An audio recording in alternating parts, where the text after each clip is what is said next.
Hello, everyone. My name is Monica Williamson, and I'm the Engagement Associate at SMU DataArts.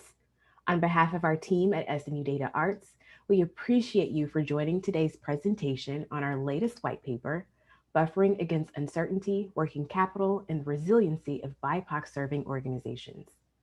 Before I introduce our amazing presenters, I do want to acknowledge that we are still in the middle of some challenging circumstances as individuals and within our roles at art and cultural organizations. With that said, we're so glad to be able to connect with so many of you remotely in this moment and grateful for you all for joining us. First, a bit of housekeeping. We will have a number of guests joining us today, so we will keep everyone on mute during the presentation to ensure good sound quality.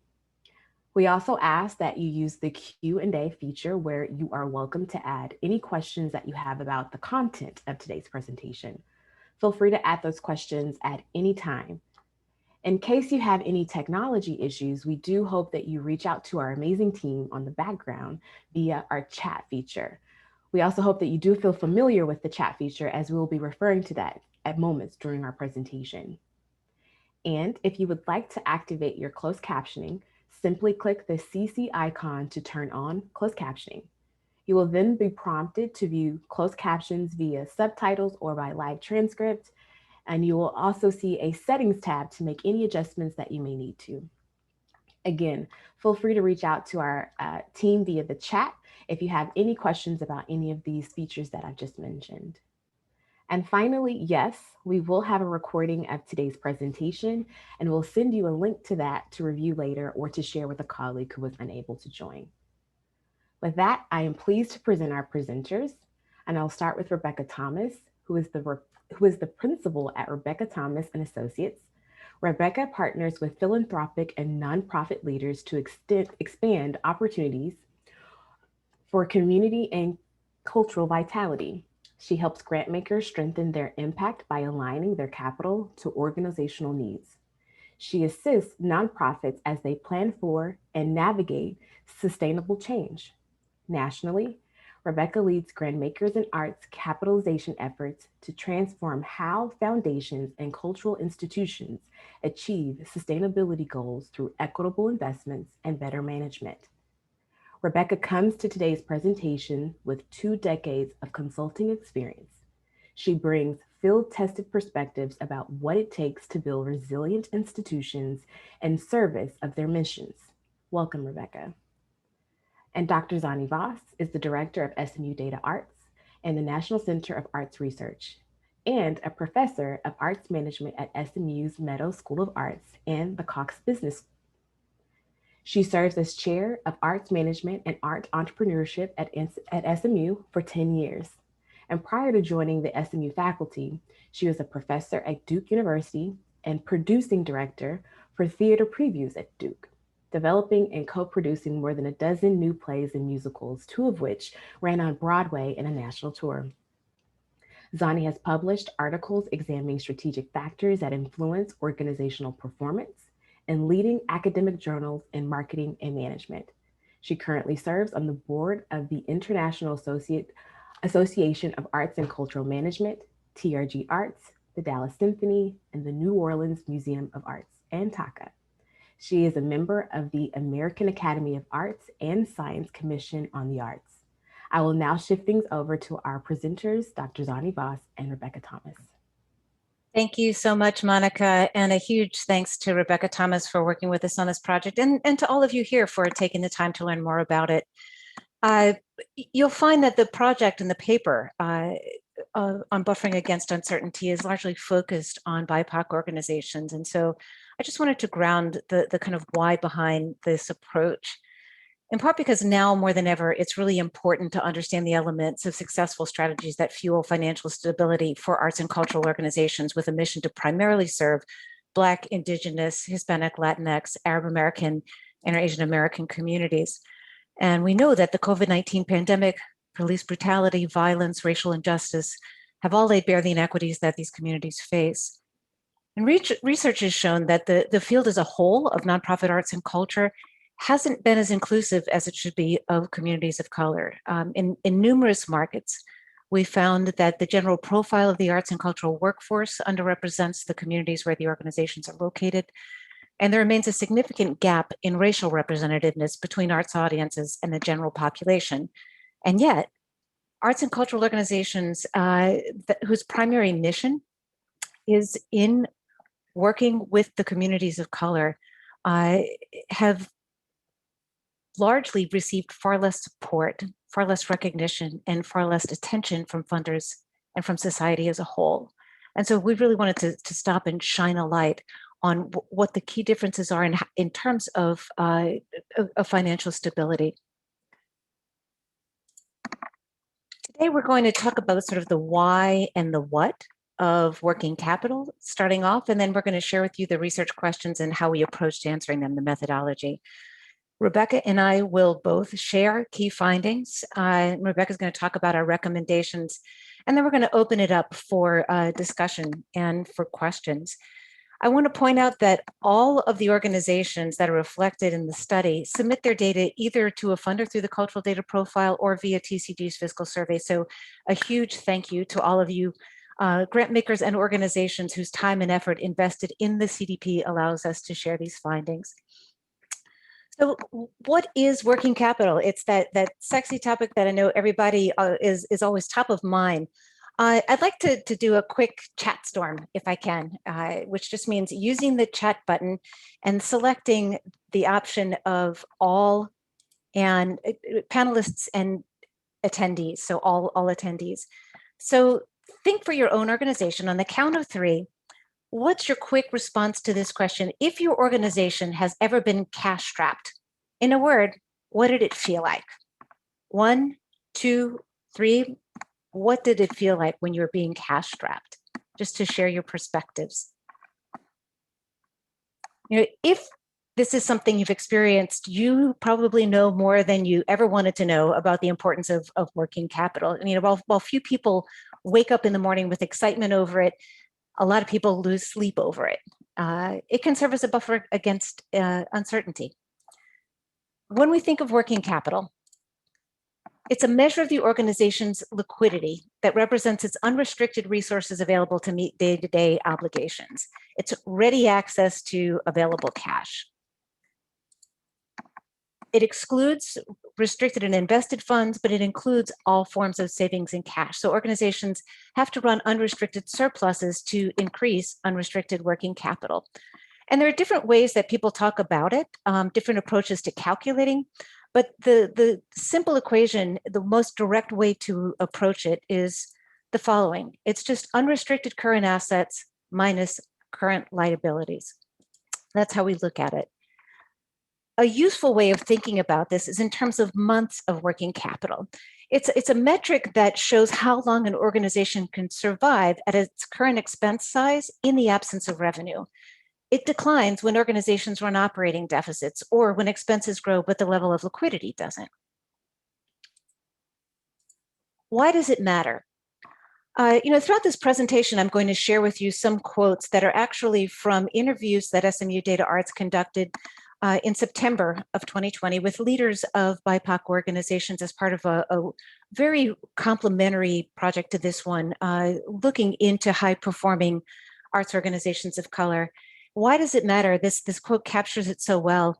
Liquidity, like cash flow, sounds simplistic, but it lets you dream big and really think ahead about strategic growth, which you can't do if you can't turn the lights on.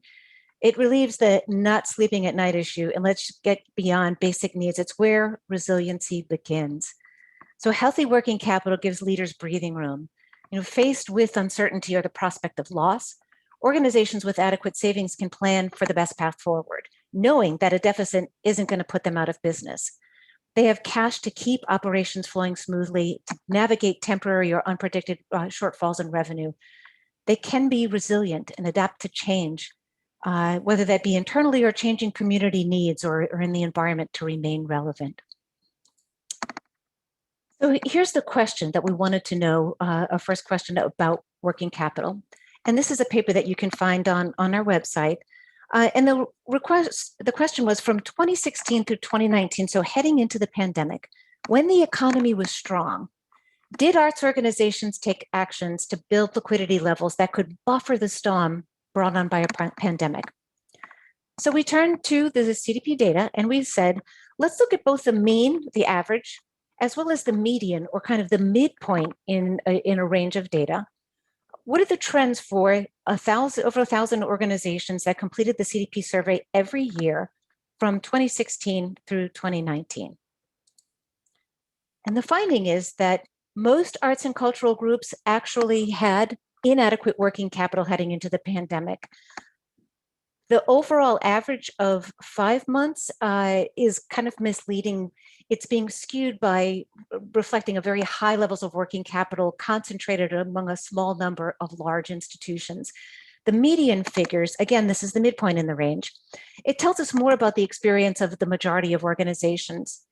And during this period, most organizations ended their fiscal years near break even. So they didn't achieve surpluses, meaning that they didn't have anything to squirrel away. And if we break it down further, we see that while working capital did rise for about 47% of organizations actually had fewer months of working capital in 2019 than they did in 2016.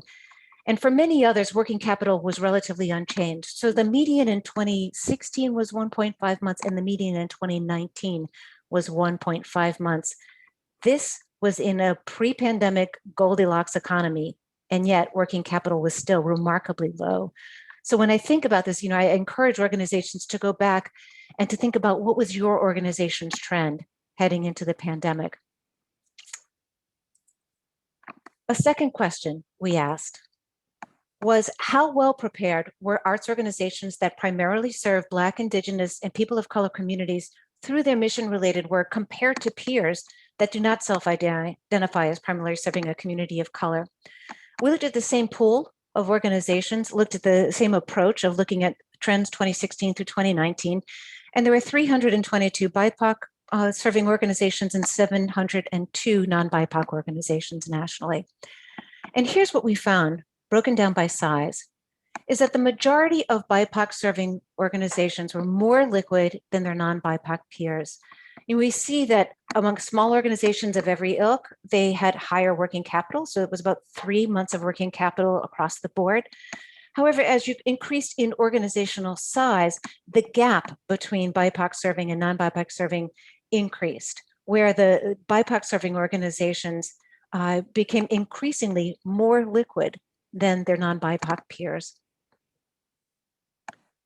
And so we stopped and really pondered, if organizations of color have inequitable access to revenue, as studies tell us, how do they end up being more liquid? According to the leaders of BIPOC organizations with whom we spoke with the Alchemy research, lack of access to funding is a major external challenge that organizations of color face, along with racism and gentrification. This is really underscoring similar findings from other studies that we've seen. And I'm now going to turn it over to Rebecca to share insights related to these questions along with our recommendations.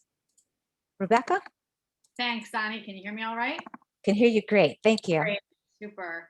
So one of the reasons that BIPOC organizations tend to be more liquid despite receiving less money has to do with size. As you can see from the chart that Zannie is putting up here, this chart looks at all cultural organizations over a 4-year time horizon.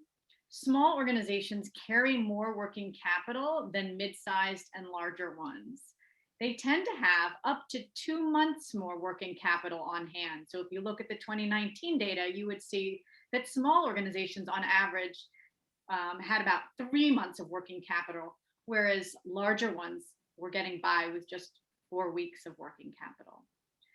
Because BIPOC organizations tend to be smaller than organizations that do not self-identify as serving a population of color, we would expect to see them have slightly more liquidity. The reason that smaller organizations generally have more liquidity than larger ones is that they have more flexible operating structures. They rely on sweat equity, low cost or free space, volunteers, contracted workforces, so they can more readily adjust their budgets to achieve surpluses. And with these surpluses, they can build that working capital and be more resilient. As organizations grow, by contrast, ooh, I'm frozen. I am frozen. Ah, We can still hear you okay. you can hear me. Okay. Yeah. That's good. If you can't hear me, speak up and we'll troubleshoot. Okay. Okay. So as organizations grow, by contrast, right, they tend to incur additional fixed costs that are not readily offset by their new revenue, and that results in deficits. Medium to larger organizations often employ full-time staff. They may own or have responsibility for their building, and that makes them less nimble and more likely to spend than to save their cash. When a rainy day arrives, it's not so easy to let go of a full-time equivalent. A building doesn't really care about a pandemic or a recession. These fixed costs can make adaptation really hard for larger organizations. And so then just to quickly summarize, arts organizations of color tend to be smaller, and smaller nonprofits have an easier time adapting their costs to changing revenue realities. Okay, we can go to the next slide. Because BIPOC organizations lack equitable access to capital and credit, they're not only smaller than non-BIPOC counterparts, they're also less likely to attract the resources they need to grow. The data tells us that really at every size grouping that SMU DataArts analyzed, BIPOC organizations had smaller budgets. In other words, even when they do grow, they don't reach the same scale as organizations that don't self-identify as serving a community of color. So if the largest African-American serving theater might have a budget approaching 3 million, the largest theater overall has a budget exceeding over 50 million. Now, of course, in some cases, staying small and community-based is a mission choice, right? Growth is not an ambition for every organization. It's not a hallmark of success. Small organizations can be very effective. And we've just seen that being small brings some stability. But we do know that many BIPOC organizations want to grow, deserve to grow, and yet they face barriers to growth because they can't afford to bring on the people and the infrastructure that would support that growth and make sure that it can be sustained over time. Some of you here who may lead BIPOC organizations know that financial stability, even if you've achieved it on the outside by staying small, doesn't necessarily point to health in the broadest sense. In the interviews that SMU DataArts conducted, we saw some of these challenges, and you see them reflected here in the quotes, right? Because of racism, gentrification, lack of access to funding, the leaders that we interviewed noted substantial limitations in their ability to grow. They're often inhibited by a participant base that does not have the means by itself to generate substantial earned revenue or to raise money from individuals. And they can frequently lack access to corporate and foundation funding at levels that would be equitable to those that are provided to peers that don't primarily serve communities of color. When Zannie and her team spoke to organizations of color that do serve communities with greater means, they heard that these organizations might be able to attract sufficient financial resources to fuel growth, but many of those interviewed noted that they were still constrained by comparatively low compensation levels. And of course, we all know that that can lead to difficulty recruiting high caliber talent. It can lead to burnout for staff that do decide to stay. Many organizations of color stress the importance of investing in professional staff in areas like marketing, fundraising, finance, but they can't attract the resources to do so, so their revenue building efforts stay very underdeveloped. Another important point to just make here is that unpaid or underpaid staff and artists often don't show up in financial statements.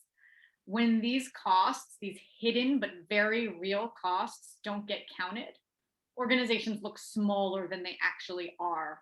Their size and their impact is minimized, and that can lead them to be penalized even further. They may not show up on a funder's radar, or they may not qualify for funding because they don't meet a funder size threshold. This dynamic introduces a new, often seen bias against BIPOC organizations. One interviewee, I think, described it well here, right? Funding for artistic creation is given by budget size, No theater of color has a budget over 3 million.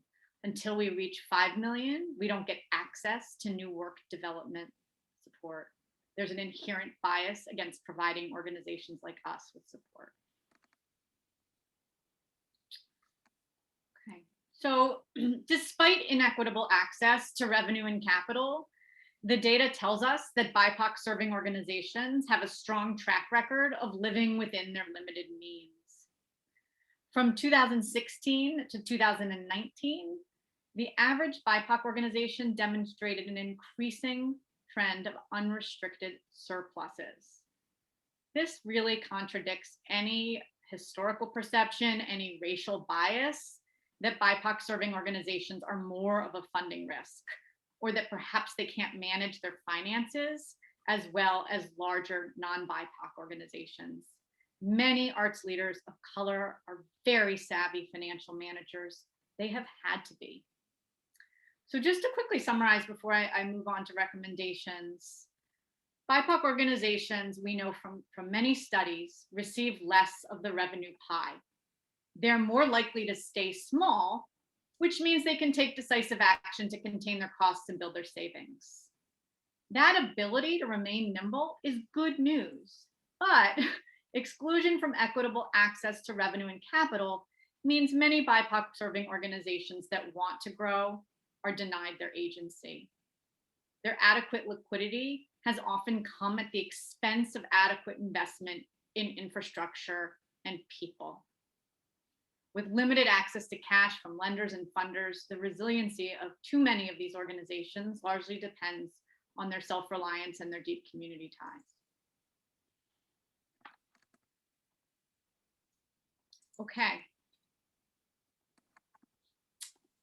So I'm gonna just wrap us up before we open up with questions with some recommendations. You can still hear me okay, Zannie? Yep, can hear you great. Sorry, my video's off. So the field is at an inflection point here, right? Something new has to be done. This is really a moment to think about what is possible now that wasn't really possible before. We do have this opportunity to build back smarter and to build back fairer. And so we want to leave you with some recommendations that attempt to address the historical undercapitalization of arts organizations in general, the financial challenges that are really unique to this moment where we find ourselves, and the disproportionate underinvestment in BIPOC groups. I'll start with some suggestions for grant makers. Number one, support grantee-defined strategies and plans for recovery and change. In the short term, many cultural groups will need more relief money, more recovery capital to survive, either to replace the revenue that they've lost or to help prevent future deficits and debts. Rebuilding earned revenue will take time. And even as audiences may be slow to build back, organizations have to begin to ramp up their staff, bring back their artists, incur their pre-production costs so that they can be ready. Because of this mismatch, right, between costs coming back online before earned revenue materializes, the coming year could actually be harder than the last one. Recovery efforts also almost always involve change, adaptation. So grant makers should consider how they can support organizations that have used COVID as a moment to think differently about their futures.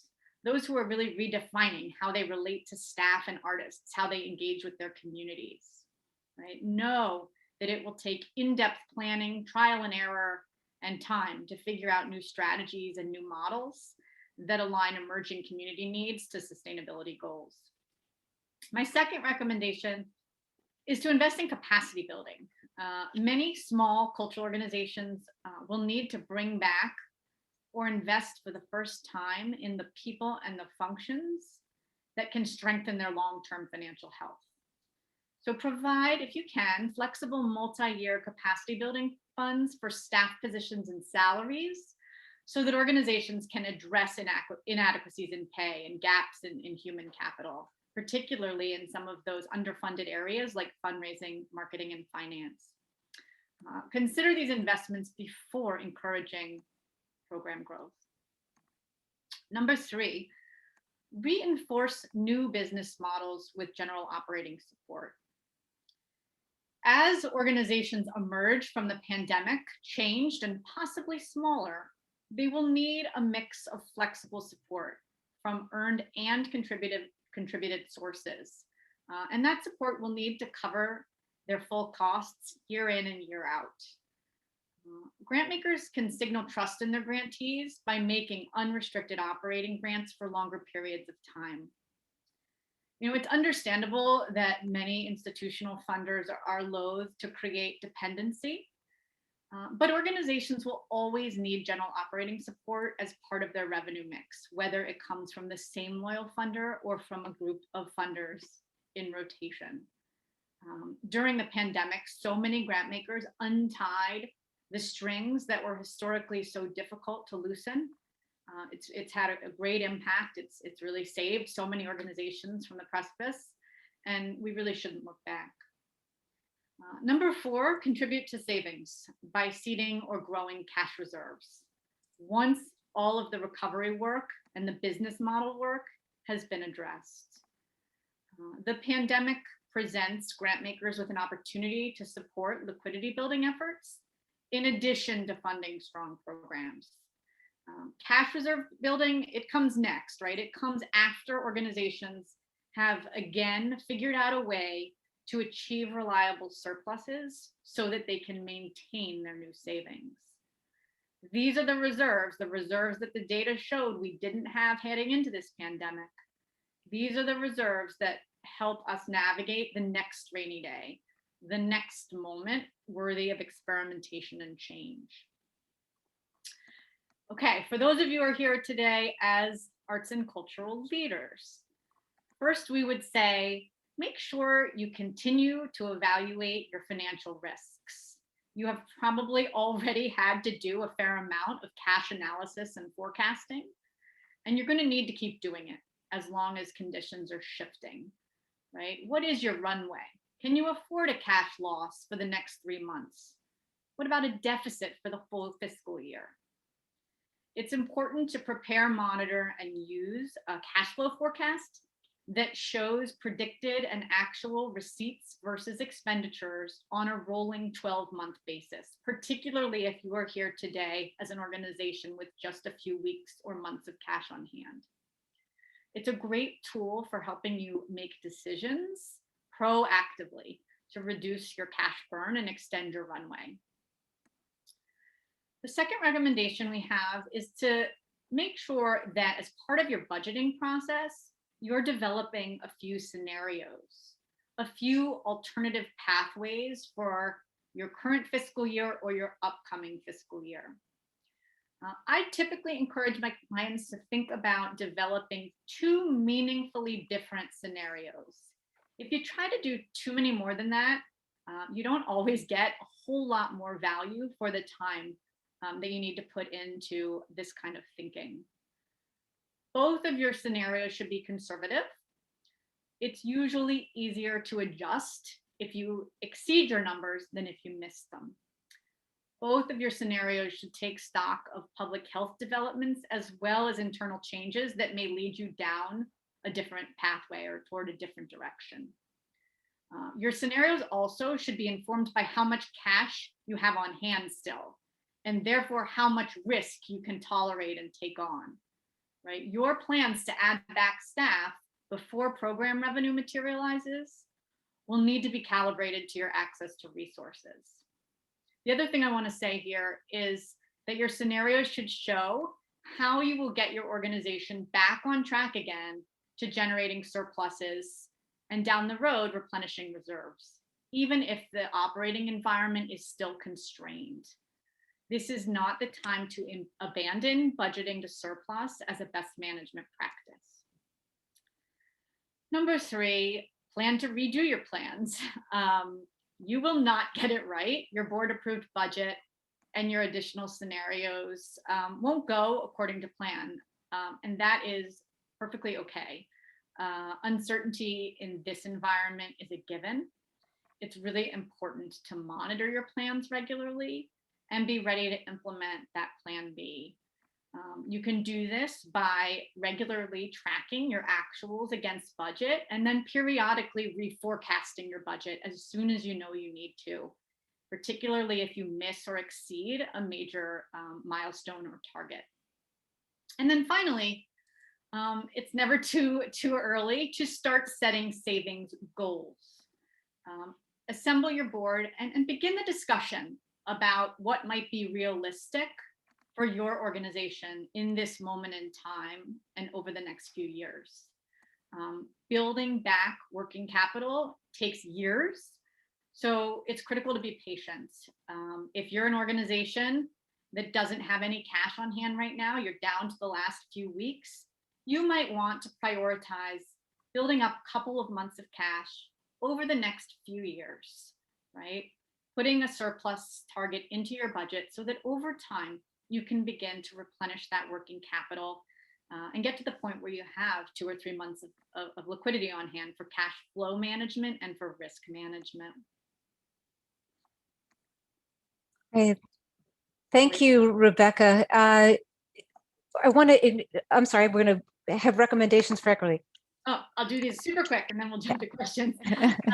These final recommendations invite grant makers to rethink everything through an equity lens. To acknowledge with their funding both systemic historical inequities and the pandemic's disproportionate impact on communities of color. Number one, when making those recovery grants or supporting change, place bigger bets on BIPOC organizations. Trust that they know best what their communities need when you fund their plans. Number two, focus your capacity building funds on efforts to build pay parity and efforts to reduce unjust reliance on sweat equity. I think it's important when funding organizations of color to remember that it will take time for new or higher paid positions to become self-sustaining. So 1 or 2 years of support for a development professional, for example, might not be enough. Number three, operating grants like capacity building grants will need to extend for longer periods of time. The trajectory to building earned revenue and individual giving in a reliable and robust way tends to be longer. And so as a result, institutional funding needs will need to be longer and more extensive and more patient. And then number four, make a commitment to equity through collaboration. It really is the collective responsibility of each region to make sure that there are viable organizations of color. And this will require a collaborative effort, institutional grant makers working alongside wealthy individual donors and corporate donors to develop strategies that support equity alongside healthy finances. Great. Thank you, Rebecca. I think we're really able to start to think deeply at this moment in time about how grant makers can help to support BIPOC organizations. And when things are good, when it's a healthy economy, people aren't necessarily thinking about the fact that there may be no revenue tomorrow. This is really a moment where we can start to plan not just for immediate needs, but to think after things get to some semblance of a new normal, how can we be mindful about retaining levels and building levels of working capital? I'd like to just point out these studies are available on SMU DataArts website. The buffering against uncertainty, along with the study that Rebecca had worked with on us back in April of 2018, 5 Steps to a Healthier Working Capital, which lays out just steps any organizations can take to improve working capital.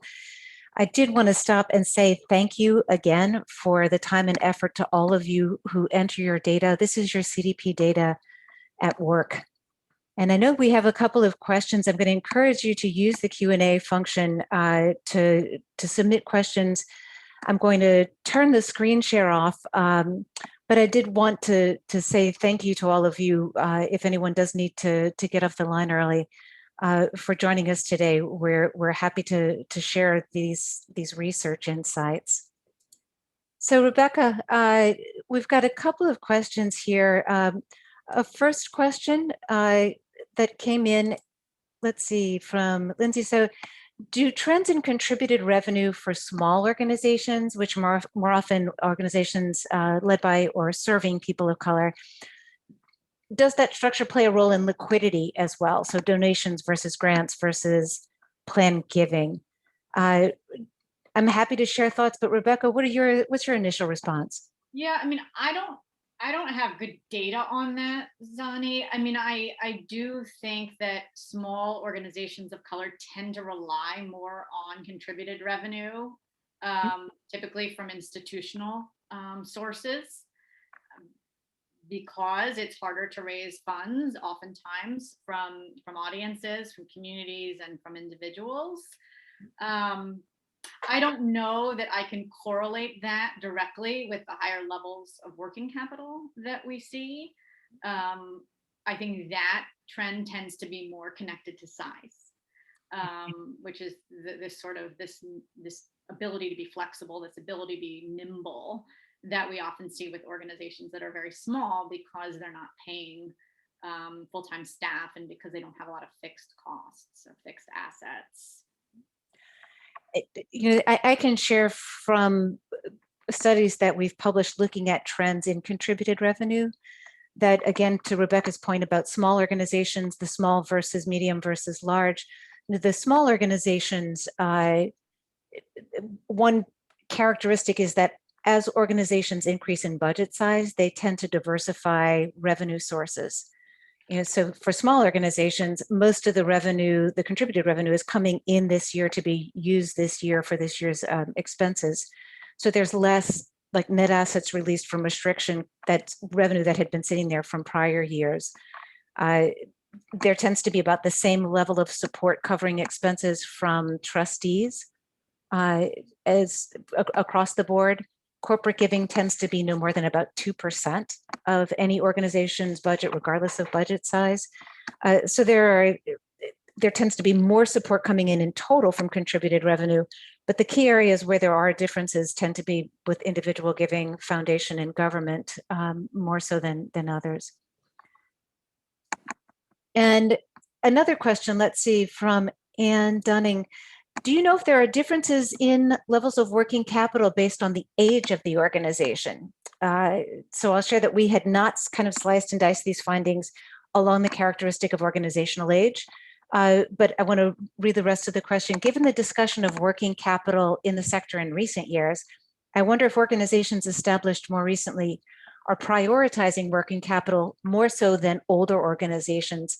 Rebecca, what are you seeing in the organizations with which you work? Is there a difference between younger versus older organizations and working capital levels? I have not seen in my client base. Sorry, I'm going to keep my video off because for some reason it's not working today. I have not seen a difference in priorities. I could speculate that perhaps sort of young and new leaders who are, just getting started and eager to learn best management practices, perhaps coming from arts management programs, business programs, might be bringing a fresh new perspective to this, to the prioritization of working capital, but that would be just speculation. I do think that the arts field, I work across the sector, not just in the arts field is further ahead than many other sectors in its understanding of these concepts. Grantmakers in the Arts for over a decade now has led a very big educational effort in the field, as have others.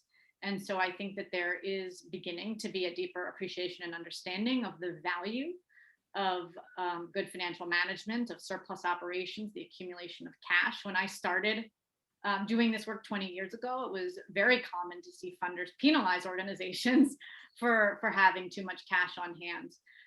And now it's much more common to see organizations be rewarded because they have shown that they can live within their means, make difficult decisions with data, and take reasonable steps over time, right, to balance their mission goals with their financial goals. And I think we haven't yet seen it in the data, but I'm hopeful. The only thing that I would add is that there's a high correlation between organizational age and budget size. It's rare that you have a new startup organization with a really large budget. Typically it takes a while to grow. Having that said, particularly with this last round of the Alchemy research, of the 21 organization leaders with whom we spoke, 9 of them were still founding directors of their organizations and had been in the position for more than 20 years. In some cases, the organizations had grown. In other cases, the organizations were still relatively small after a really long arc of time. And as Rebecca had said earlier, I think growth is certainly not an ambition for all organizations. It does make it difficult to grow when you're not able to access the same levels, not only of revenue, but also of capital. Which just makes me think we've talked a lot, the two of us, Rebecca and I, about, this notion of, even during the first round of PPP loans, when you look at BIPOC organizations, they had a really difficult time, many of them, accessing the loans because they didn't have the relationships with financial institutions that their non-BIPOC peers did.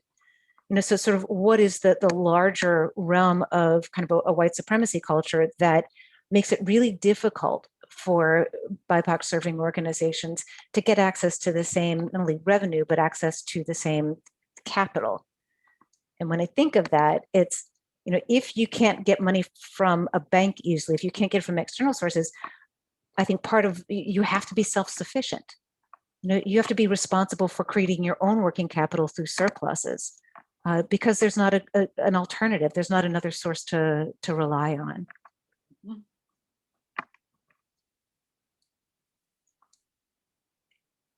Let's see. Make an offer if there are any other questions that that people have. I know that if a question does come to mind or a comment, feel free to get in touch with us directly through email or to get in touch with Rebecca. There's a really wonderful possibility here to change the equation, to change the conversation about working capital and its importance, knowing what organizations had to face going into the pandemic with limited access to liquidity.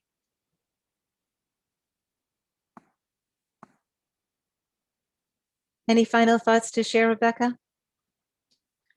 No, I just wish everyone fortitude, courage in the months ahead. I know that Zannie and I are eager to see how this data changes once we start to sort of see the results from the pandemic, right? Will some of these trends hold? Will we see that the liquidity that we've just seen among BIPOC organizations goes down substantially because of their lack of access to stimulus funds and potentially to as much emergency relief as others? It's going to be a difficult 6 to 12 months ahead, and we're looking forward to being able to re-engage with some of you as we continue to gather data and learn more. And please do feel free to share the report freely, with members of your boards, with people in your community, to the extent that you feel it's helpful. Sometimes it's good to know, where your own organization's working capital position is relative to other organizations like yours. It's also good to have open conversations now about how are you going to build, either if you're a grant maker, the organizations that you fund, if you're running an organization, how are you going to build your own working capital moving forward? How are you going to explore these different scenarios, to many of the points that Rebecca mentioned. And with that, I'll say thank you very much for attending. Monica, I'm going to close this out. Absolutely. Thank you, Zannie, and thank you, Rebecca, for leading such a resounding and insightful presentation today. And thank you for each of you for joining us this afternoon or morning, depending on where you are in the world. Again, if you have any questions for us, Zannie, if you wanted to share your screen with that contact information, we'd be happy to hear from you. If you would like a recording, again, we will be sending out a link to all of those who've registered to join us today. so that you can share this insightful information. I do see that we had a comment about sharing this insightful research and hoping that more people get to hear it. So if you would like to help us in that, we would love that assistance. Again, thank you so much for joining us. We're going to remain on our webinar space for just a few more moments, but if not, again, thank you. Have a wonderful day.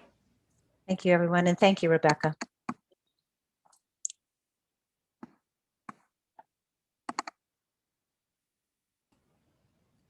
We will be closing our webinar space. Thank you so much for joining. Have an awesome day. Bye-bye.